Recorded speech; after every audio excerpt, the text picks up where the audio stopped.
नमस्कार.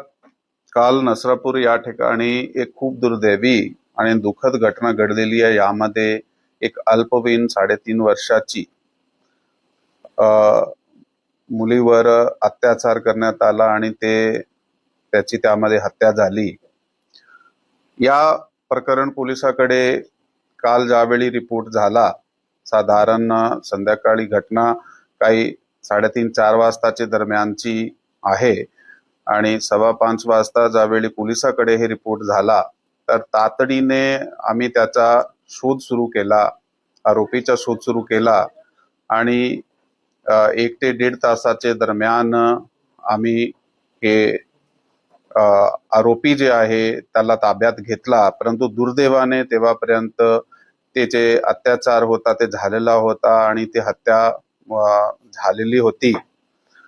या प्रकरणामध्ये BNS कायद्याप्रमाणे 137(2), 103, 64, 74, 140(1), 140(3), पॉक्सो कलम 4, 6, 8, 12 तहत FIR क्रमांक 169/2026 राजगड पोलीस स्टेशन या ठिकाणी दाखल करण्यात आलेली आहे. पुढील तपास जे चालू आहे, आरोपीला अटक केल्यानंतर आता पुढे तपास आमचा चालू आहे. लोक आक्रमक झालेले आहेत, त्याची मागणी आहे की प्रकरण लवकरात लवकर फास्ट कोर्टात चालावं. त्या दृष्टीनं काय तयारी केली आपण, काय करतो पुढे तपास?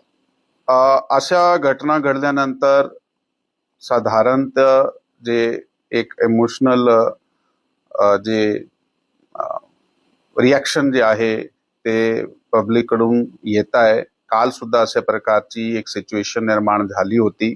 त्यामध्ये काही वेळापुरता लोक रस्त्याकडे आले होते. मग त्यांना समजून जाऊन सांगितलं गेलं आहे की आम्हीच तपास करणार आहे आणि ह्यामध्ये जे आरोपी होता त्याच्या बाबत काही कुठल्याही प्रकारची माहिती नव्हती. परंतु तांत्रिक आणि गोपनीय जे आम्ही आपले यंत्रणे वापरले तर तातडीने 1-1.5 तासामध्ये आरोपी अटक करण्यात आलेला आहे. पोलिसने ताबडतोब कारवाई केलेली आहे.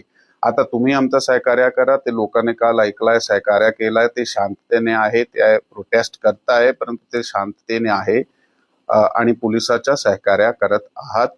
आणि आपला जे म्हणणं आहे की नक्की या केस जे आहे ते तातडीने ह्याची चार्जशीट केली गेली पाहिजे, हे आश्वासन आम्ही काल सुद्धा लोकांना दिला होता आणि हे फास्ट ट्रॅक पद्धतीने चालला पाहिजे आणि आरोपीला सक्त जे पनिशमेंट आहे ते भेटली पाहिजे. यासाठी आम्ही प्रयत्नशील आहात. त्याप्रमाणे तपास आमची विशेष टीम करत आहे.